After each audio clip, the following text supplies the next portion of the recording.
Hey, what's up you guys? This is Sentai22 here. How you guys all doing? And today we're going to talk about certain former actors that unfortunately did not get invited or pretty much declined for the next season of Power Rangers Super Megaforce and how the Power Ranger fandom reacted. Now, of course, Rad Fisher, who played Ryan, the Titanium Ranger, the first American Ranger, there was no Sentai equivalent. He was invited and then uninvited because of budget restrictions. And of course, it's understandable, it happens. And of course, the fandom got all outraged and, started to call Saban as like, screw you, Saban, I'm so disappointed in Saban. Oh man, they could have used that opportunity, because he's the first American Ranger. You know what? Big freaking deal. Okay?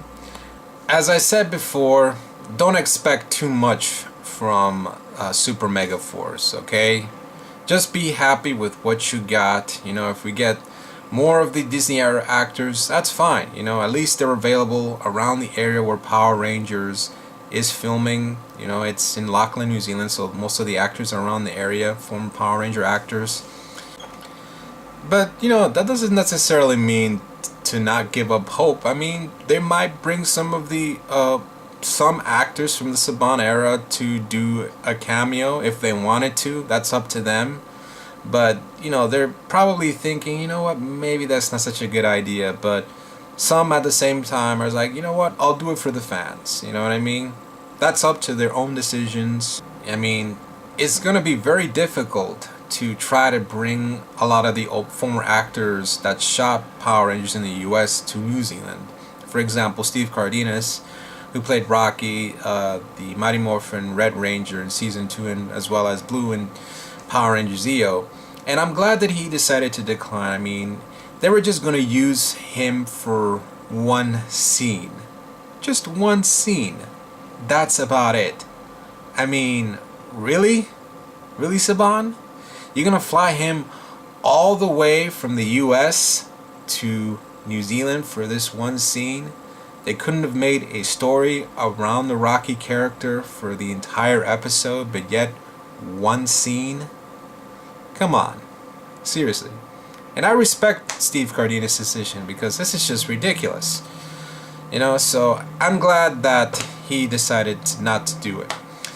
I mean, again, be happy with what you got because they're trying to do their very best to do a really good anniversary season for next year. And some of you guys don't want any certain actors to come back because some things that they did years ago. Take for example Samuel Benta, who played Will in Power Rangers Operation Overdrive. A lot of fans were furious about him because years ago at the first Power Morphicon, he stole a poster which had a lot of the former Power Rangers signatures on it. They were going to give it to the Make-A-Wish Foundation so they can auction it off. Unfortunately, Samuel did not give it back to the Make-A-Wish Kids Foundation, and the Power Ranger fans were furious. And I'm thinking to myself, really guys?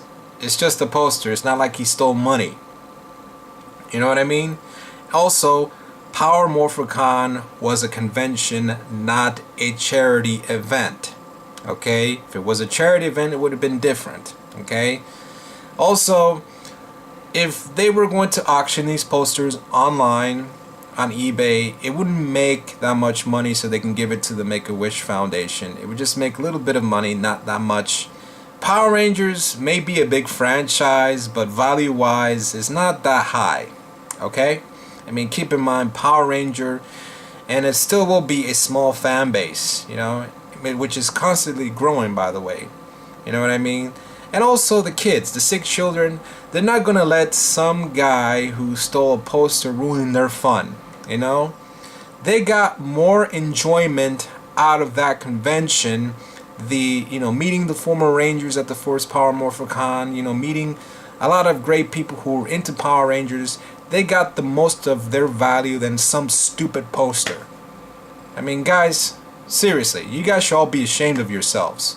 What's important, I mean, sure, what what Samuel did was wrong, you also have to think about that money and material possessions don't mean nothing. These kids wanted to have a good time on their final days, and that's what's important. So guys, please don't be like Jason David Frank, who unfortunately still has a grudge with Austin St. John.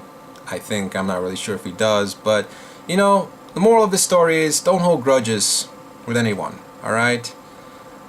People can change, people can forgive, people can move on. Okay? So anyway guys, that's about it. What do you guys think of these different stories? Post it on the comment section below. This is Sentai 22 and thanks for watching.